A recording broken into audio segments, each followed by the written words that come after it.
श्री सद्गुरु महाराज की जय।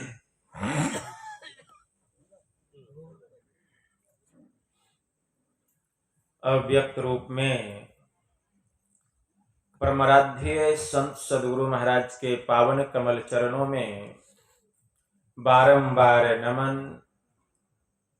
आदरणीय सत्संग प्रेमी गुरुजनों, भक्तिमती माताओं एवं धर्मशिला बहनों, आप लोगों को सर्वविदित हो चुका है कि यह संतमत सत्संग का आयोजन हमारे आदरणीय पलटू जी के गृह प्रांगण में उनके पोते के छठी के उपलक्ष्य में घर परिवार के समस्त लोगों ने मिलजुल कर बड़े ही हर्षोल्लास के साथ यह संत मत सत्संग रूपी ज्ञान यज्ञ का आयोजन किए हैं। इस संत मत सत्संग के द्वारा ज्ञान योग युक्त एकमात्र ईश्वर भक्ति का संदेश दिया जाता है। प्रत्येक प्राणी मात्र को बोध कराया जाता है कि ज्ञान क्या है, योग क्या है, भक्ति क्या है, जीव क्या है, माया क्या है, ब्रह्म क्या है। इन सभी रहस्यमयी बातों का ज्ञान सत्संग के माध्यम से यह जो जीव अबोध बना हुआ है, सत्संग श्रवण करते करते एक दिन वह सुबोध और परम ज्ञानी हो जाता है। अभी संत स्तुति और गुरु वंदना से पाठ का शुभारंभ हुआ। हम लोगों ने अति ही मनोयोग पूर्वक भक्ति युक्त ढंग से पाठ का श्रवण किया। तत्पश्चात परमाराध्य की अमृतवाणी महर्षि में ही पदावली से भी गुरु की महिमा के संबंध में हम लोगों ने पाठ का श्रवण किया। गुरु की महिमा के संबंध में कुछ भी कहा जाए वह सूर्य के सम्मुख दीपक दिखाने के समान होगा। स्कंद पुराण में आया है कि सभी तीर्थों में गुरु तीर्थ सबसे उत्तम तीर्थ है, क्योंकि गुरु के अनुग्रह से ही शिष्य को लौकिक आचार व्यवहार का ज्ञान प्राप्त होता है, विज्ञान की प्राप्ति होती है और अंत में मोक्ष भी प्राप्त हो जाता है। जैसे सूर्य दिन को प्रकाशित करता है, चंद्रमा रात्रि को प्रकाशित करती है, एक छोटा सा दिया घर के भीतर में प्रकाश करता है, ठीक उसी प्रकार जो संत सद्गुरु होते हैं वे हमारे हृदय के अंधकार का हरण करके हमारे हृदय को दिन रात प्रकाशित करने वाले संत सद्गुरु होते हैं। इसीलिए गुरु की महिमा अनंत, अनंत किया उपकार, लोचन अनंत उघारिया, अनंत दिखावनहार। गुरु की महिमा अनंत है, असीम है, अपार है। वे हमारा कितना उपकार करते हैं कि उतना उपकार जन्म देने वाले जो माता पिता हैं वे भी नहीं करते। तो संसार के लोगों के संबंध में और क्या कहा जाए। संत चरणदास जी महाराज की वाणी में आया, पितु सु माता 100 गुना, सुत को राखे प्यार, मन सेती सेवन करे, तन सो डांट अरुगार, माता से 100 गुना हरि, जिनसे 100 गुरुदेव, प्यार करे अवगुण हरे, चरण दास सुखदेव। इसीलिए गुरु की महिमा अनंत, अनंत किया उपकार, लोचन अनंत उघारिया। जो संत सदगुरु होते हैं वे हमारे भीतर के नेत्र को खोल देते हैं। लोचन का मतलब होता है आंख। लोचन अनंत उघारिया अनंत दिखावनहार। वह जो अनंत परमात्मा है वे उस परमात्मा का दीदार कराने वाले, साक्षात्कार कराने वाले संत सदगुरु होते हैं। लेकिन लोचन अनंत उघारिया, भीतर का जो आत्म दृष्टि है, जब तक वह दृष्टि नहीं खुलेगी वह जो अनंत परमात्मा है उसका साक्षात्कार, उसका दीदार होने वाला नहीं है। संत यारी साहब जी महाराज की वाणी में आया,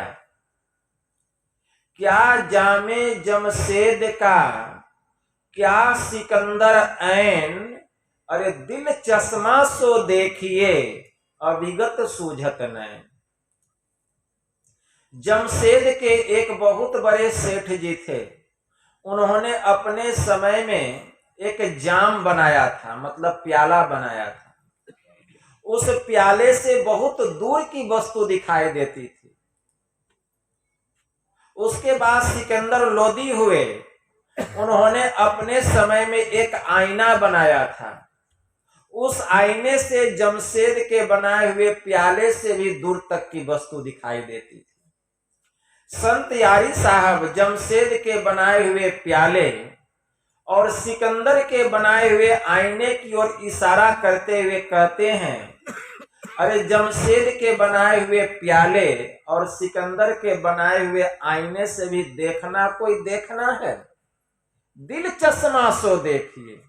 दिल चश्मा किसको कहा गया? आत्मदृष्टि को कहा गया। दिल चश्मा सो देखिए अविगत सूझत नैन। देखना ही है तो आत्मदृष्टि से देखिए, जिससे अविगत मतलब सर्वव्यापक परमात्मा का दीदार होता है, साक्षात्कार होता है। तो वह आत्मदृष्टि जब तक गुरु की कृपा नहीं होगी वह खुलने वाली नहीं। इसीलिए बिना गुरु की कृपा पाए नहीं जीवन उद्धारा। इस जीव का उद्धार होने वाला नहीं है। फांसी श्रुति आई यम फांसी, अयन शुद्धि आपनी नासी। हमारी जो सूरत है वह संसार में फंस गई है, और जब तक यह सूरत संसार में फंसी हुई रहेगी जम के राज्य में रहेगी, जम के शासन में रहेगी। संत कबीर साहब ने कहा, सूरत फंसी संसार में ताही ते परिगा दूर, असुरत सम्हारी सुस्थिर करे आठों पहर हजूर। इसीलिए सूरत को समेट करके इसको एक स्थान पर स्थिर कीजिए। अगर उस प्रभु का ज्ञान प्राप्त करना चाहते हैं, उसकी पहचान करना चाहते हैं तब। इसीलिए भय भव सोग की वासी, कठिन जह ते उधारा। गुरु निज भेद बतलावे, असुरत को राह दर्शावे। जो संत सदगुरु होते हैं वे हमें भेद बतलाते हैं, सूरत को रास्ता दिखलाते हैं। कौन सा रास्ता? जो रास्ता सीधे परमेश्वर तक जाता है, जो रास्ता सीधे परमात्मा तक जाता है, उसका भेद, उसका रहस्य कौन बतलाते हैं? संत सदगुरु बतलाते हैं। इसलिए गुरु निज भेद बतलावे, असुरत को राह दर्शावे। सूरत को रास्ता दिखलाते हैं, परमात्मा के पास जाने का रास्ता। वह रास्ता कैसा है? वह रास्ता बिल्कुल सीधा है। देखिए, सत्संग के समय बीच में कोई नहीं आइएगा, पहले मैं कह देता हूं। तो गुरु निज भेद बतलावे, असुरत को राह दर्शावे। तो गुरु जो होते हैं वे रास्ता बतलाते हैं परमात्मा के पास जाने का। तो परमात्मा के पास जाने का जो रास्ता है, जो डगर है, वह कैसा है? बिल्कुल सीधा, बिल्कुल सीधा। और वह रास्ता कहाँ है? हम सबके भीतर में है। वह रास्ता बाहर का नहीं है। अगर आपको स्टेशन जाना है तो हम बहुत रास्ते से स्टेशन जा सकते हैं, कई रास्ता है भागलपुर स्टेशन जाने का। लेकिन अगर आप परमात्मा के पास जाना चाहते हैं तो वहां जाने का कई रास्ता नहीं है, एक ही रास्ता है, एक ही रास्ता है। और वह रास्ता बिल्कुल सीधा है, टेढ़ा मेढ़ा नहीं है। और वह रास्ता बाहरी दुनिया का नहीं है, वह रास्ता हम सबके भीतर का है, भीतर का रास्ता है। गुरु महाराज की वाणी में आया, अद्भुत अंतर की डगरिया, जा पर चलकर प्रभु मिलते, दाता सतगुरु धन्य धन्य, जो राह लखा देते। चलत पंथ सुख होत महा है, जहां अझर झरते, अमृत ध्वनि की नौबत झहरत, बर भागी सुनते, सुनत लखत सुख लहत अद्भुति, तब में ही वो प्रभु मिलते। परमात्मा के पास जाने का जो रास्ता है एकदम सीधा, बिल्कुल सीधा, वह भीतर का रास्ता है, भीतर का मार्ग है। और वह मार्ग बड़ा ही अद्भुत मार्ग, बड़ा ही रोचक मार्ग है, बड़ा ही रहस्यमयी मार्ग है। उस रास्ते पर कौन चलेगा? यह शरीर नहीं चलेगा। उस रास्ते पर यह शरीर नहीं चलेगा, तब हमारी सूरत चलेगी।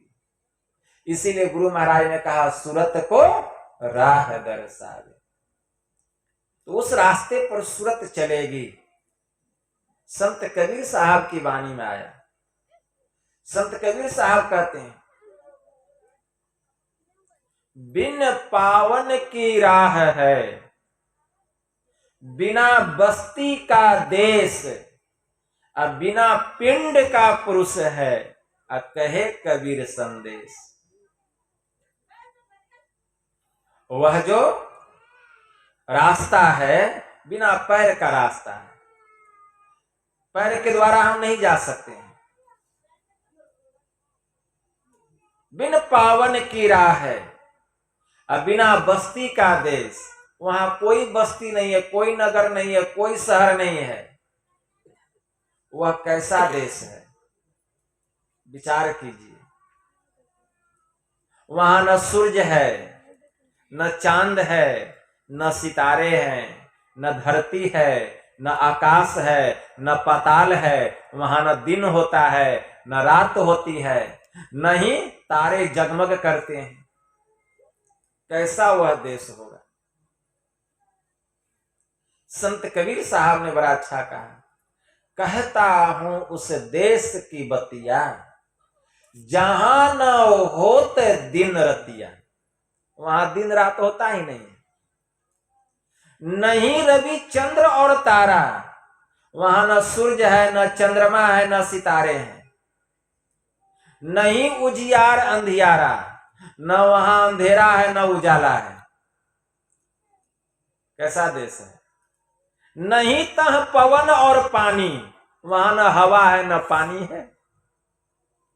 गए वो देश जिन जानी, जो उस देश में गए हैं वही जानते हैं। ऊंचा महल अगमपुर जहवान, असंत समागम होई, जो कोई पहुंचे वही नगरिया, फिर आवागमन न।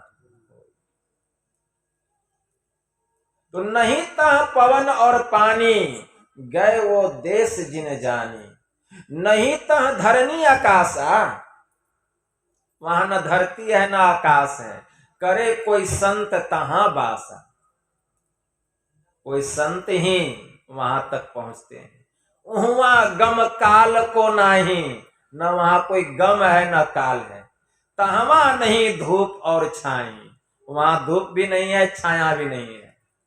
सोहंगम नाद उहुआ नहीं भाई, वहां सोहम सोहम की ध्वनि नहीं होती है। न बाजे शंख सहनाई, वहां न शंख बजता है न सहनाई बजती है। सोचिए कैसा देश है। निह अक्षर जाप तह जापे, बिना अक्षर का ही वहां अजपा जप हो रहा है, वह ब्रह्म ध्वनि हो रही है, ब्रह्मनाद हो रहा है।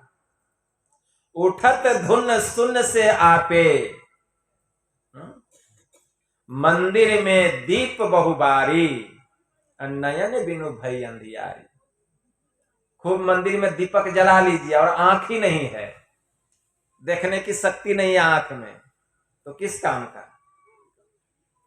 मंदिर में दीप बहुबारी, नयन बिनु भई अंधियारी। कबीरा देश है न्यारा, लखे कोई राम का प्यारा। ऐसा वह देश है। भगवान महायोगेश्वर श्री कृष्ण ने श्रीमद् भगवत गीता में कहा, न तद्य भाष्यतो सूर्यो न शशांको न पावकः, यद गत्वा न निवर्तन्ते तद्धाम परमम मम। हे अर्जुन, वहां सूर्य प्रकाशित नहीं होता है, न ही वहां चांद की चांदनी होती है, और न ही वहां किसी प्रकार की अग्नि का ताप है, फिर भी वह प्रकाशित हो रहा है। यद गत्वा न निवर्तन्ते, जो वहां एक बार चला जाता है फिर वहां से वापस आना नहीं होता। तद्धाम परमम मम, वही मेरा परम धाम। संत यारी साहब की वाणी में आया, दो मुंदी के निज अंदर देखा, नहीं चांद सूरज दिन राती है रे। रोशन समा बिनु तेल दिया बाती, उस ज्योति की सबे सिखाती है रे। गोता मारी देखो आदम, अवर नहीं कोई संग साथी है रे। यारी कहे तहकीक किया है, उस मुल्कुल मौत की तू जाती है रे। मैंने देखा दोनों आंखों को बंद करके अपने भीतर में, संत यारी साहब कहते हैं, नहीं चांद सूरज दिन राती है, उस देश में न चांद है, न सूरज है, न दिन है, न रात है, न अंधेरा है, न उजाला है, न धरती है, न पताल है, न आकाश है, न गांव है, न नगर है, न घर है। दो मुंदी के निज अंदर देखा, नहीं चांद सूरज दिन राती है, लेकिन रोशन समा बिनु तेल दिया बाती। बिना तेल का, दिया का, बाती का, सूर्य का, चंद्रमा का, सितारों के बिना वह स्थान रोशन हो रहा है, प्रकाशित हो रहा है। वह किसका प्रकाश है? वह ब्रह्म प्रकाश है। किसका प्रकाश है? ब्रह्म प्रकाश है। रोशन तेल दिया बिनु बाती, उस ज्योति की सबे सिखाती है। संत यारी साहब कहते हैं, गोता मारी देखो आदम। आदम मतलब आदमी। आदम मतलब आदमी की उत्पत्ति कैसे हुई है? आदम से हुई है। तो गोता मारी देखो आदम, अवर नहीं कोई संग साथी है। ऐ संसार के लोगों, अगर तुम भी उस स्थान पर जाना चाहते हो तो गोता लगाओ। कहां गोता? गंगा जी में। तब सागर महासागर, कहां गोता लगाना है? संत कबीर साहब ने कहा, डुबकी मारी समुद्र में, निकसा जाए आकाश, गगन मंडल में घर किया, हीरा पाया दास। प्रसंग है, बड़ा रोचक प्रसंग है इस विषय पर, कि एक बड़े विद्वान ब्राह्मण हो गए, उनका नाम था सर्वाजित। सर्वाजित जो था, शास्त्रार्थ करके सब विद्वान को परास्त कर दिया। अब उससे शास्त्र चर्चा करने वाला कोई नहीं बचा। शास्त्र का बहुत बड़ा ज्ञाता था, वह विद्वान था, और सबको पराजित करके हरा कर उसने अपना नाम अपने से सर्वाजित रख लिया, मतलब सर्व विजेता। तो सब लोग उसको सर्वाजित बोलने लग गए कि सबको परास्त कर दिया तो बोलना तो पड़ेगा सर्वाजित। लेकिन उसकी मां उसको सर्वाजित नहीं बोलती थी, वह एक दिन अपनी माँ के पास गया और कहा कि माँ, सब लोग मुझे सर्वाजित कहते हैं, तुम मुझको सर्वाजित क्यों नहीं कहती? तो उनकी जो माँ थी कबीर साहब की शिष्या थी, वह कहती है, बेटा जिस दिन तू कबीर साहब को पराजित करके आ जाएगा उसी दिन मैं तुझको सर्वाजित कहूंगी। कहा ऐसा? कहा हाँ। बस बैलगाड़ी तैयार किया। उस समय तो मोटर कार ये सब था नहीं। अब बैलगाड़ी तैयार करके जितना वेद पुराण उपनिषद जितना पोथी सब था उस पर लाद लिया और चला शास्त्रार्थ करने के लिए कबीर साहब के घर। जाते जाते रास्ते में उसको प्यास लग गई। देखता है सामने में कुआं है और कुएं पर पनिहारी जो थी वह पानी भर रही थी। वह गया पानी पीने के लिए और उसी पनिहारी से पूछता है कि कबीर साहब का घर कहाँ है? और वह जो पनिहारिन थी कबीर साहब की शिष्या थी। उसका नाम था कमालिनी। और कमालिनी की उत्पत्ति कैसे हुई थी यह भी सुन लीजिए। संत कबीर साहब के समय एक मौलाना थे, उनका नाम था शेख तकी। शेख तकी नाम था। वे कबीर साहब के ज्ञान से बड़े प्रभावित हुए थे। एक दिन की बात है कि शेख तकी कबीर साहब के समीप नदी के किनारे बैठे हुए थे और तभी एक मुर्दा जो है वह नदी में बह करके जा रहा था। पूरब से पश्चिम की ओर जा रहा था। तो शेख तकी देखते हैं कि मुर्दा बह के जा रहा है तो कहते हैं, बाबा ये तो मुर्दा इस तरह बह रहा है, लगता है कि कोई जिंदा व्यक्ति जो है वह उलट करके तैरते हुए जा रहा है। तो संत कबीर साहब कहते हैं, तुम्हारा क्या विचार है? कहा, बाबा यही विचार है कि जरा थोड़ा सा चमत्कार दिखला दीजिए, इस मुर्दा को यहां बुला दीजिए। तो संत कबीर साहब कहते हैं, ठीक है दिखा देते हैं। तुरंत संत कबीर साहब कहते, ऐ मुर्दा जल्दी से तू मेरे पास आ जाओ। बस नदी की धार जो पूरब से पश्चिम की ओर बह रही थी वह पश्चिम से पूरब की ओर बहने लग गई। अब मुर्दा जो है वह पश्चिम से पूरब की ओर आने लगा और जहां कबीर साहब बैठे हुए थे वहां आ करके मुर्दा उठ करके खड़ा हो गया। यह देख करके शेख तकी कहते, बाबा आपने तो कमाल कर दिया। कहा, तूने कहा कमाल कर दिया, आज से इसका नाम होगा कमाल। उसी मुर्दा जो जिंदा हो गया उसका नाम पड़ गया कमाल। अब शेख तकी को याद आया कि उनकी एक ही बेटी थी, अब मरने से 10 बरस हो गया था और उसने अपनी बेटी को कब्रिस्तान में गाड़ दिया था। उनके मन में हुआ कि जब ये मुर्दा को जिंदा कर सकते हैं तो हमारी जो बेटी है जो 10 साल पहले जिसको मैंने कब्र में गाड़ा है, अगर बाबा चाहे तो जरूर उसको भी जिंदा कर सकते। तुरंत वे बाबा के चरणों में गिर गए और कहे, बाबा एक मेरा भी काम कर दीजिए। बाबा हमारी एक ही बेटी थी लेकिन वह इंतकाल कर गई, उसका शरीर छूट गया।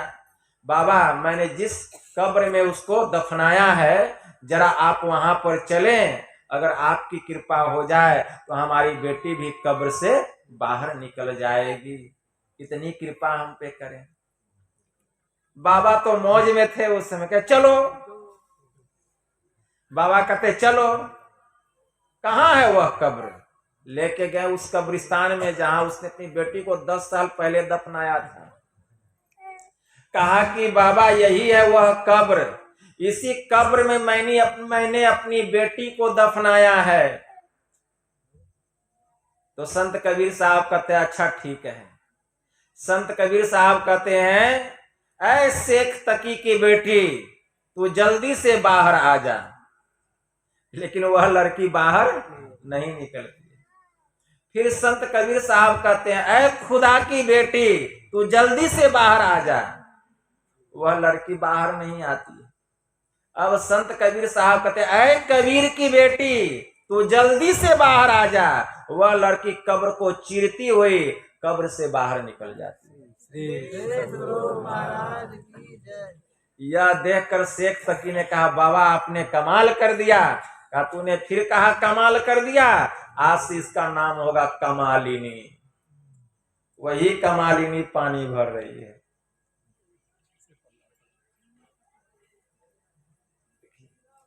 अब वहीं पर जाते हैं सर्वाजीत। अब पूछते हैं कमालिनी से कि कबीर साहब का घर कहाँ है। कमालिनी कहती है पंडित जी क्या बात है, बाबा से क्या काम पड़ गया है। तो कहते हैं मैं उनसे शास्त्रार्थ करने के लिए जा रहा हूं और शास्त्र में उनको परास्त करूंगा, पराजित करूंगा। तो कमालिनी कहती है कि बाबा सुनिए, कबीर का घर शिखर पर, कबीर का घर शिखर पर जहां सिल हिली गैल अब पाँव न टीके पिपीलिका अब पंडित लादत बैल।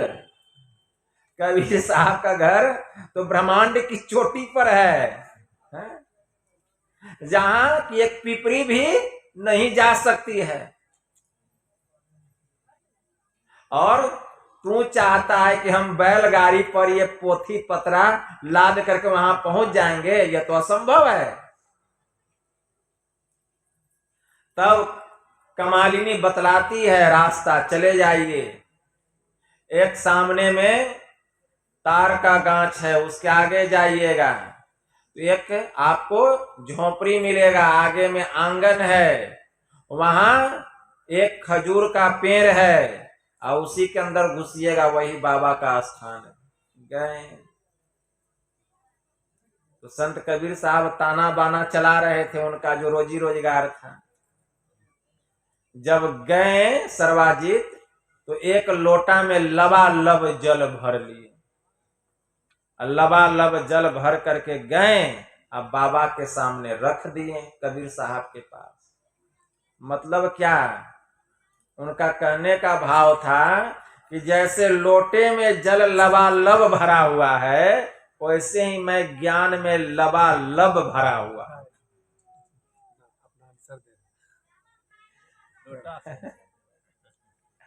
तो संत कबीर साहब क्या करते हैं, उनके पास चीथरा सीने वाला जो सुई था वो निकालते हैं, कमर से एक सुई निकालते हैं और सुई को खड़ा करके पानी में डाल देते हैं।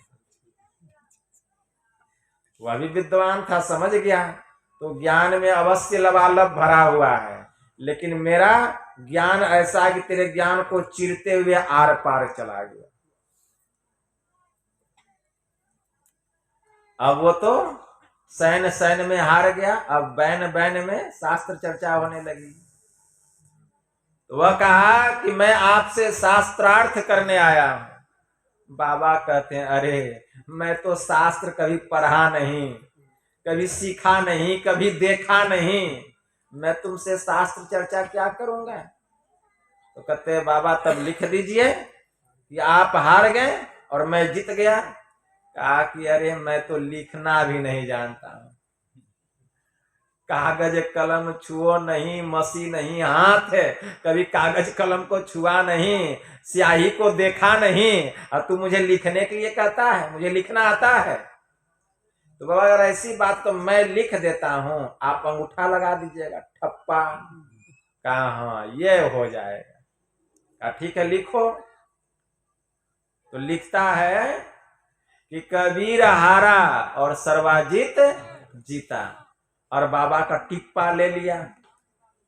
चला अपनी माँ के पास, माँ के पास आके कहता है माँ मैंने कबीर साहब को शास्त्रार्थ में परास्त कर दिया। कहा पुरुष सबूत दिखाओ। का माँ देखो, का पढ़ के सुनाओ क्या लिखा है। तो उस पर लिखा हुआ था सर्वाजीत हारा कबीर जीता। श्री सदगुरु महाराज। अक्षर उल्टा पुल्टा हो गया। कहा कि ये कैसे हो गया, हम तो अपने से लिखे थे। उसको लगा कि लिखने में मिस्टेक हो गया, गलती हो गई।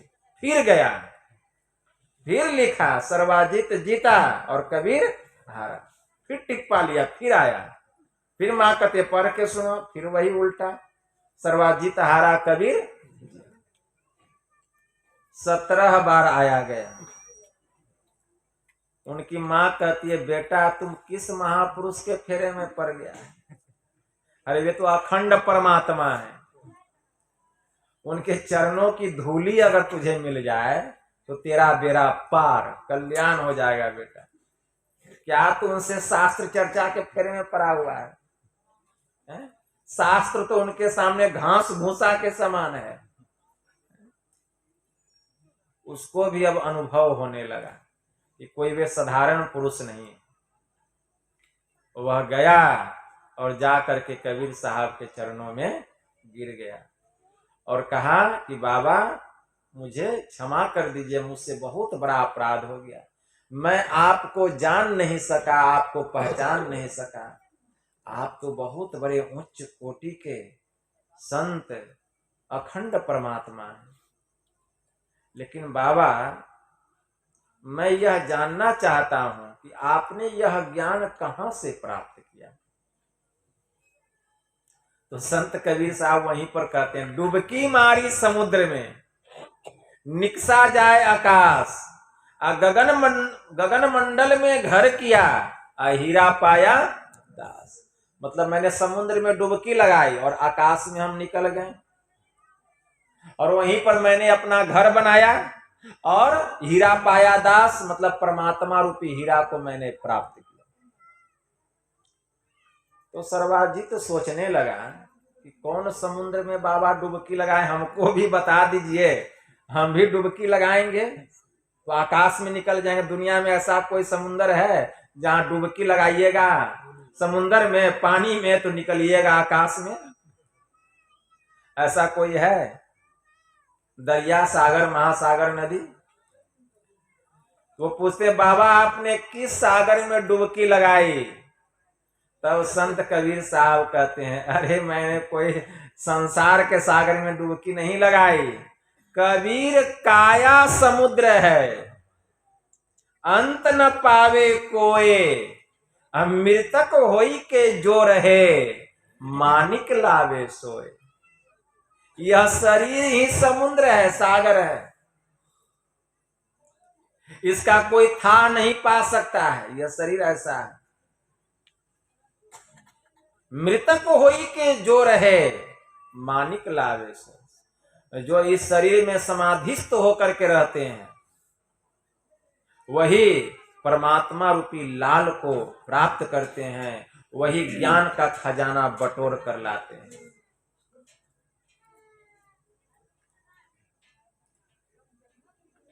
अब वह समझ गया, तुरंत बाबा का वह शिष्य बना, उनसे भजन भेद लिया और सर्वाजीत भी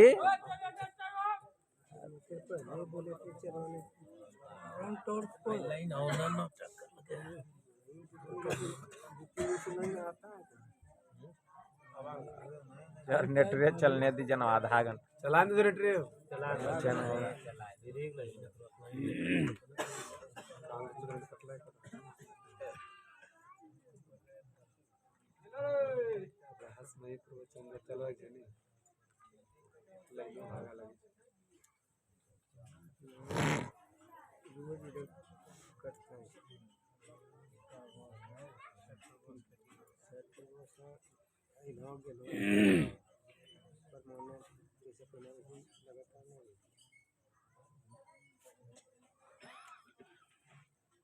देखिए बाराहट फिरोजपुर से आए, फिर आश्रम में किए हैं, फिर सजंगी में गए, फिर यहाँ आ रहे हैं।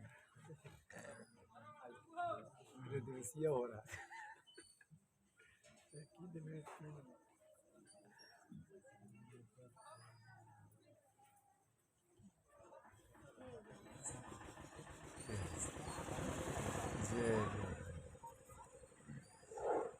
श्री सद्गुरु महाराज की जय।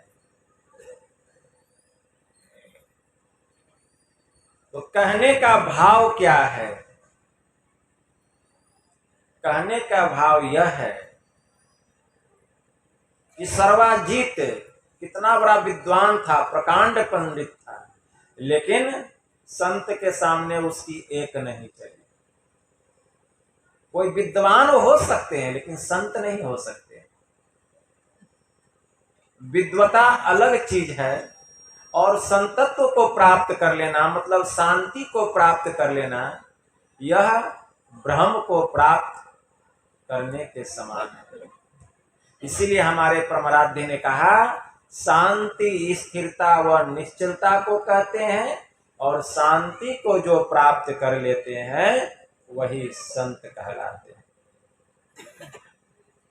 इसीलिए गुरु निज भेद बतलावे, सुरत को राह दर्शावे, जीव हित आप ही आवे। संसार में यह जो जीव आता है अपने कल्याण के लिए आता है। सुरत को आई तारा,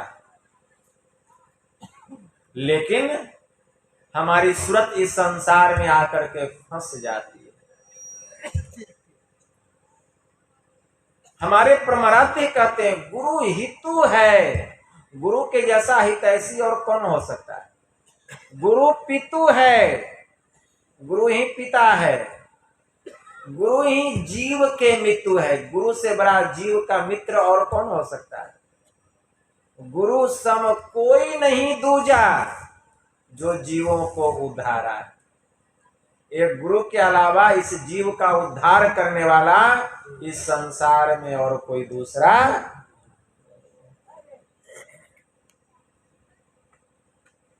इस जीव का उद्धार तब होगा जबकि हम गुरु के शरण में गए।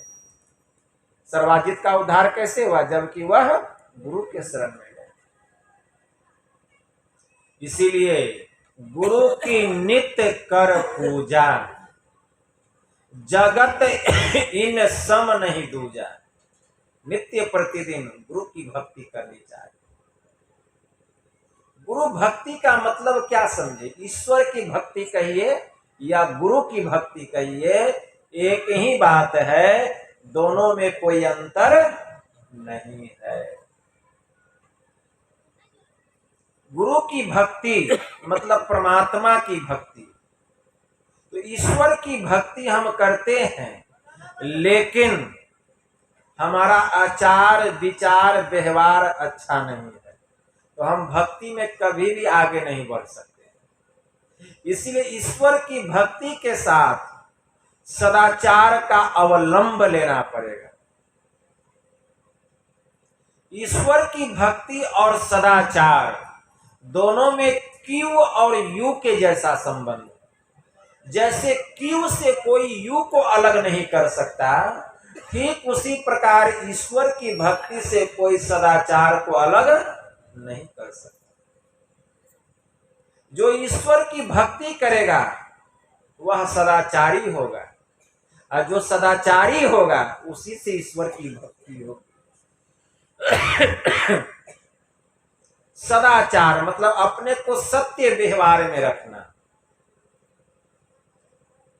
झूठ नहीं बोलना, चोरी नहीं करनी, नशा नहीं खाना, हिंसा नहीं करना और व्यभिचार नहीं करना। ये 5 महापाप है।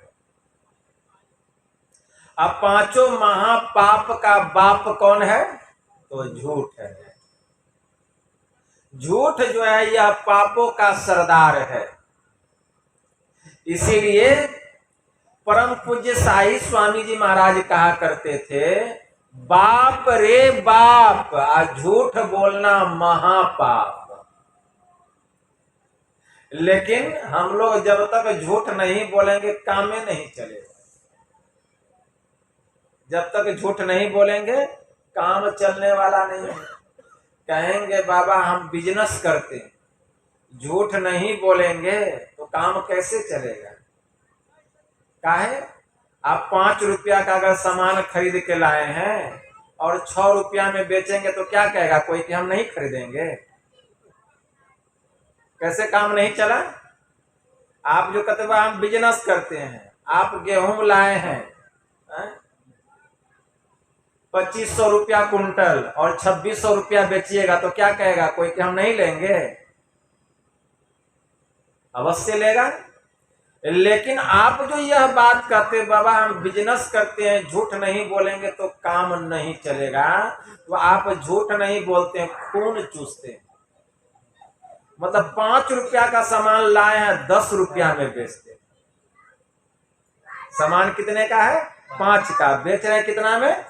10 में। उसको बोलेंगे कि हम 5 रुपया में खरीदे हैं, वो तुरंत कहेगा 5 रुपया में लाए हैं 10 रुपया में बेच रहे हैं।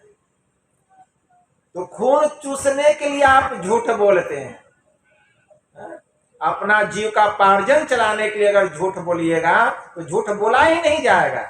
सत्य बोल करके भी हम अपना जीव का पार्जन चला सकते हैं। लेकिन और हो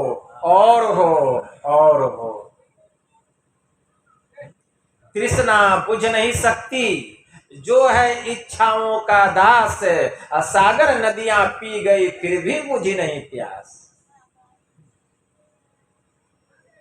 तो ऐसा नहीं है कि हम झूठ नहीं बोलेंगे तो काम नहीं चलेगा, झूठ बोलेंगे तभी काम चलेगा, ऐसी बात नहीं है।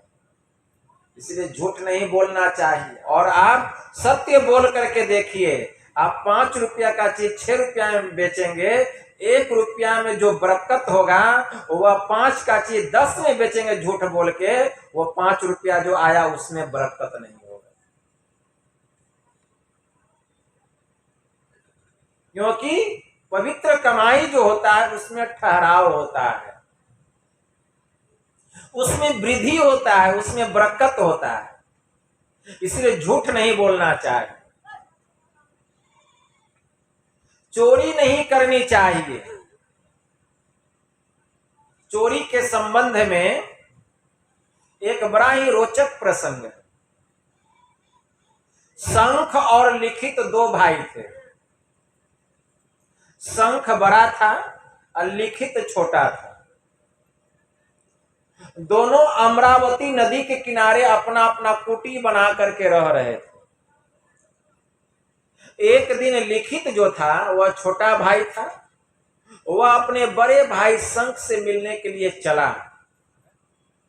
जब आया तो शंख जो थे अपने आश्रम में नहीं थे, कहीं सत्संग करने के लिए गए। और वह जब आया तो उसको बहुत जोरों की भूख लगी थी। लिखित को देखता है कि आश्रम में एक आम का पेड़ था और उस पेड़ में एक पका हुआ आम लटक रहा था, वह तोड़ करके खा लिया। इतने में शंख पहुंच गए, देखते हैं कि लिखित जो है यह आम खा रहा है। पूछते यह आम तूने कहां से लाया?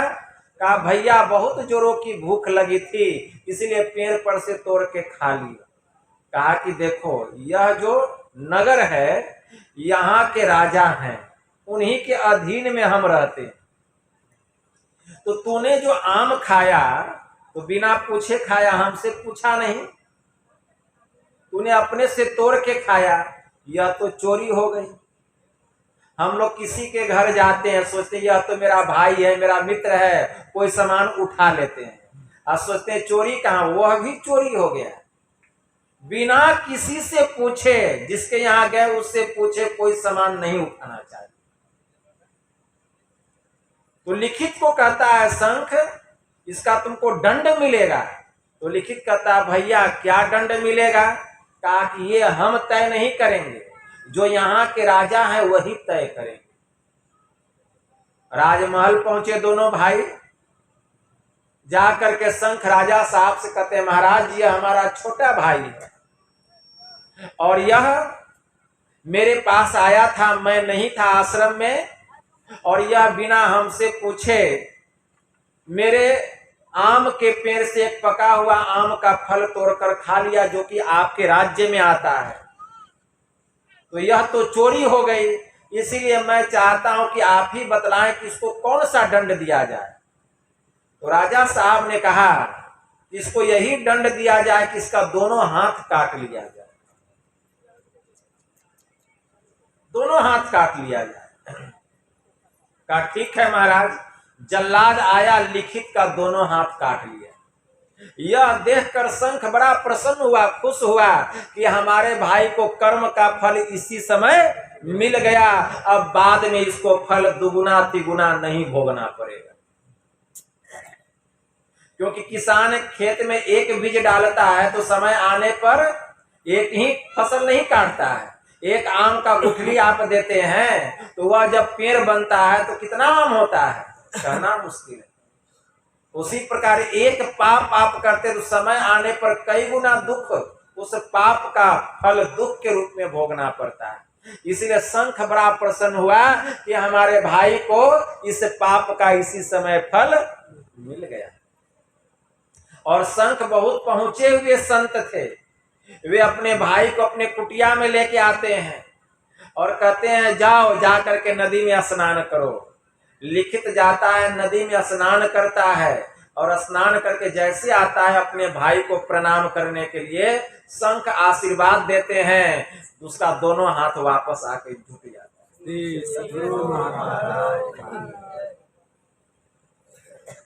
तो फल भी मिल गया, अब फल भी नहीं भोगना पड़ेगा पाप का।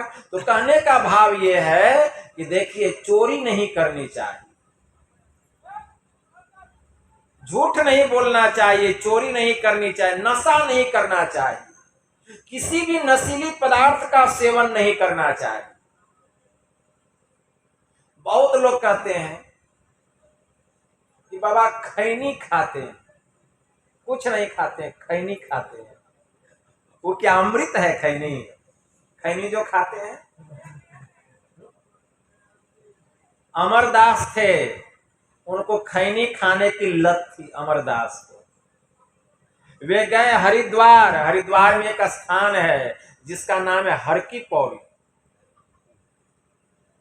हर की पौड़ी में अमरदास जी देखते कि एक ब्रह्मचारी स्नान कर रहा है। उसको देखकर इनके मन में हुआ कि इस ब्रह्मचारी को अपने घर पे भोजन कराना चाहिए। अनुनय विनय करके उस ब्रह्मचारी को अपने घर लेकर के आते हैं अमरदास और भोजन कराने के लिए बैठाते हैं।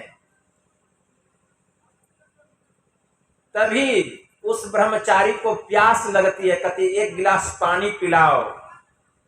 अमरदास जाते हैं, पानी लेकर के आते हैं। अब पानी जैसे बढ़ाते हैं, उनका हथेली देखते हैं, ऐसे पानी देते हैं तो हथेली दिखाई दिया। तो ब्रह्मचारी वे जो थे पूछते हैं कि भाई ये हथेली में दाग क्या का है? तो कहते हैं कि नहीं बाबा कुछ नहीं, थोड़ा सा खैनी खाने की आदत है। झूठ कैसे बोलेंगे?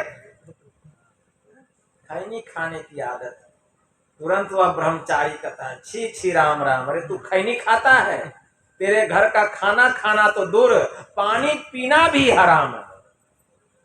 वह ब्रह्मचारी जो था पानी तक नहीं पिया, वापस चला गया। उसी समय उनके दिल पर जो झटका लगा, उन्होंने ठान लिया कि आज के बाद वे खैनी नहीं है,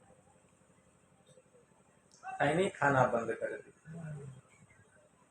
इसलिए खैनी भी नहीं खाना चाहिए।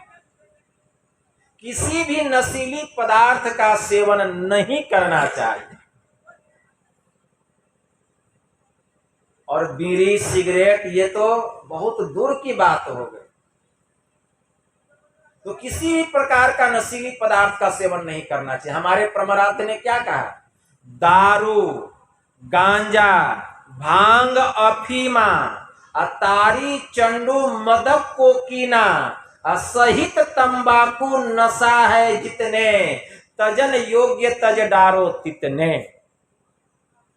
मांस मछरिया भोजन त्यागो, सतगुण खान पान में पागो, खान पान को प्रथम संहारो, तब रस रस सब अवगुण मारो। एक अवगुण नहीं छूटा और अवगुण क्या छूटेगा? इसीलिए पहले खान पान का सुधार करना चाहिए। तो किसी भी प्रकार की नशीली पदार्थों का सेवन नहीं करना चाहिए। उसके बाद व्यभिचार नहीं करना चाहिए। व्यभिचार मतलब स्त्री जो है वह पर पुरुष का संग नहीं करे, अब पुरुष जो है वह पर स्त्री का संग नहीं करे। अगर वैवाहिक जीवन है तो पति पत्नी आपस में मिलकर घर गृहस्थी में रह करके ध्यान भजन करे, लेकिन व्यभिचार नहीं करना चाहिए। और किसी जीव की हत्या नहीं करे, हिंसा नहीं करे, किसी भी जीव की हिंसा भी दो प्रकार का बतलाया गया है, एक अनिवार्य हिंसा और दूसरा वार्य हिंसा। अनिवार्य हिंसा जरूरी है, लेकिन वार्य हिंसा नहीं करना चाहिए। किसी जीव की हत्या नहीं करना चाहिए, मांस मछली का सेवन नहीं करना चाहिए, अंडा नहीं खाना चाहिए। लेकिन जो अनिवार्य हिंसा है, किसान खेती करते हैं, फसल में कीड़े मकोड़े लग जाते हैं, उसको मारने के लिए कीटनाशक दवाओं का प्रयोग करना पड़ता है, नहीं तो फसल कैसे होगा। तो इसको अनिवार्य हिंसा कहा गया। इस हिंसा से पाप नहीं लगता है, अगर कुछ पाप हो भी जाता है तो ध्यान सत्संग करने से वह पाप समाप्त हो जाता है। इसीलिए जीव की हत्या नहीं करनी चाहिए। मच्छर को हम मार देते हैं, यह अनिवार्य हिंसा है। खटमल को मारिए, अनिवार्य हिंसा है। ध्यान सत्संग करने से ये सब पाप टलते चला जाता है, साफ होते चला जाता है।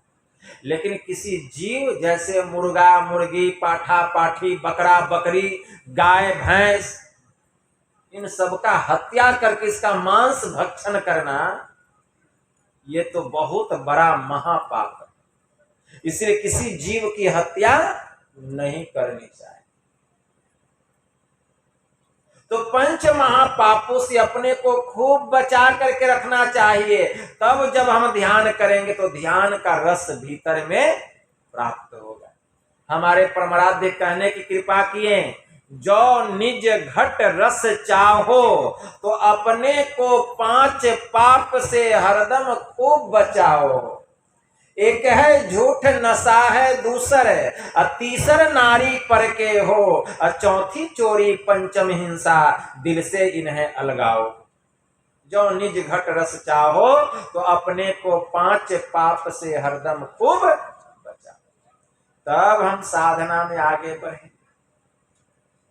तो सदाचार यह अवलंब है। तो सदाचार और ईश्वर की भक्ति में बहुत गहरा संबंध है, क्यू और यू के जैसा। जैसे बिना नींव का मकान मजबूत और टिकाऊ नहीं हो सकता, ठीक उसी प्रकार बिना सदाचार का पालन किए हम ईश्वर की भक्ति में 1 इंच भी आगे नहीं बढ़ सकते। इसलिए हम लोग सदाचार का पालन करते हुए एक ईश्वर की भक्ति करें, गुरु से जुक्ति जान करके करें। क्योंकि गुरु बिनु माला फेरता, और गुरु बिनु करता दान, और गुरु बिनु सब निष्फल गया, अब बूझो वेद पुराण। कहा गया जिसके जीवन में गुरु नहीं उसका जीवन ही शुरू नहीं। इसलिए जितना जल्द हो सके हमें गुरु धारण कर लेना चाहिए,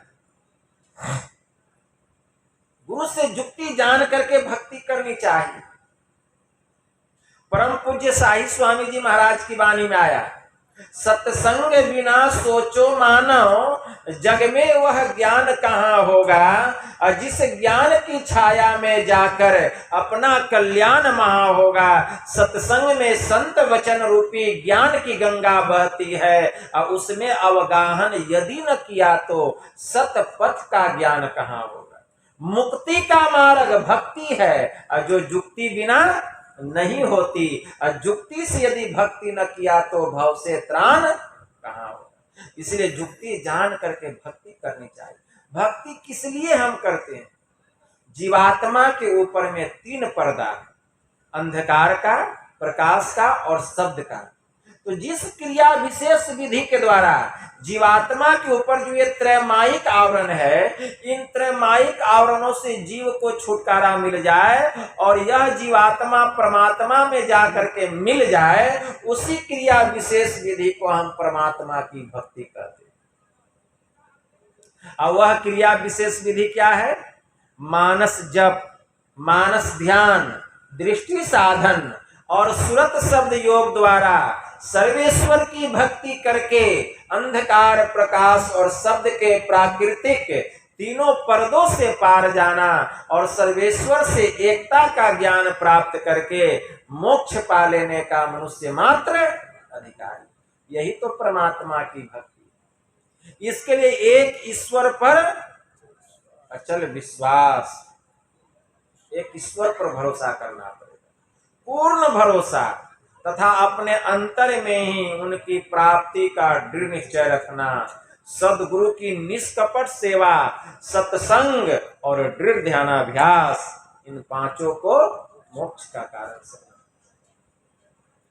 अब जिस ईश्वर की हमें भक्ति करनी है वह ईश्वर कैसा, तो सिद्धांत में पढ़िए गुरु महाराज ने कितना अच्छा कहा कि वह ईश्वर कैसा।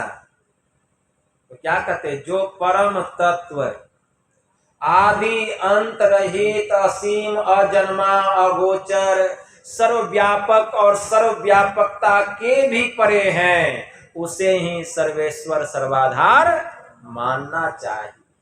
तथा अपराजर और पराचेतन दोनों प्रकृतियों के पार में अगुण और सगुण पर अनादि अनंत स्वरूपी अपरंपार शक्ति युक्त, देश कालातीत, शब्दातीत, नाम रूपातीत, अद्वितीय, मन, बुद्धि और इंद्रियों के परे जिस परम सत्ता पर यह सारा प्रकृति मंडल एक महान यंत्र की नाई परिचालित होता रहता है, जो न व्यक्ति है और न व्यक्त है, जो माइक विस्तृत तत्व विहीन है, जो अपने से बाहर कुछ भी अवकाश नहीं रखता है, जो परम सनातन, परम पुरातन एवं सर्वप्रथम से ही विद्यमान है। संत मत में उसे ही परम प्रभु सर्वेश्वर कुल मालिक मानते हैं।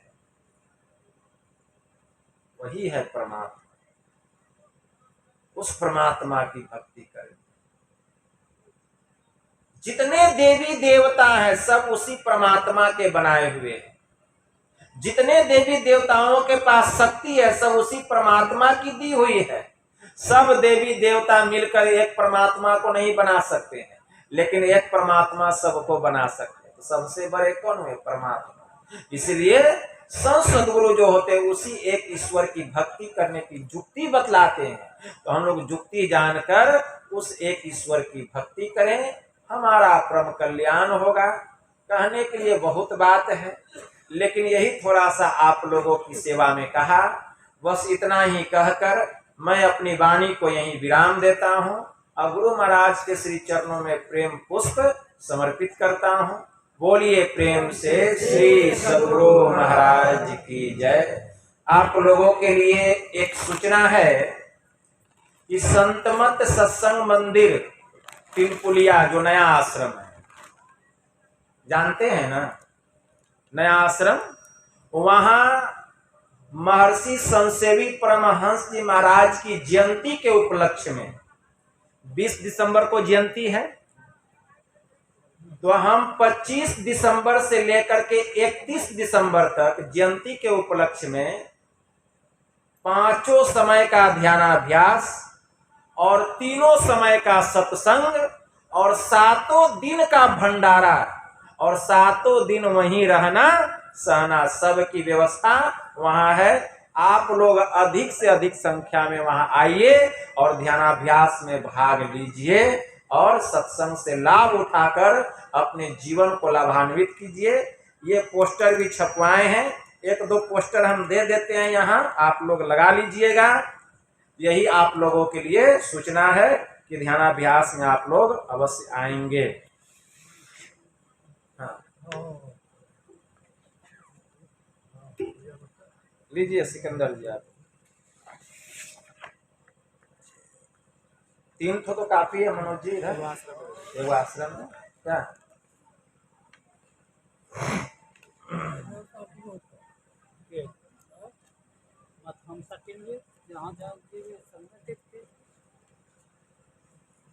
ठीक है ना पोस्टर?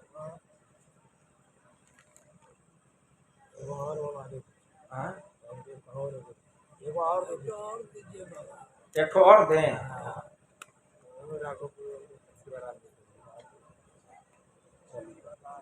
एक ठो और ले लीजिए, लेकिन रखिएगा नहीं, ऐसे जगह चिपकाइएगा कि सबका नजर पड़े, बस ये अधिक से अधिक संख्या में लोग भाग ले सके।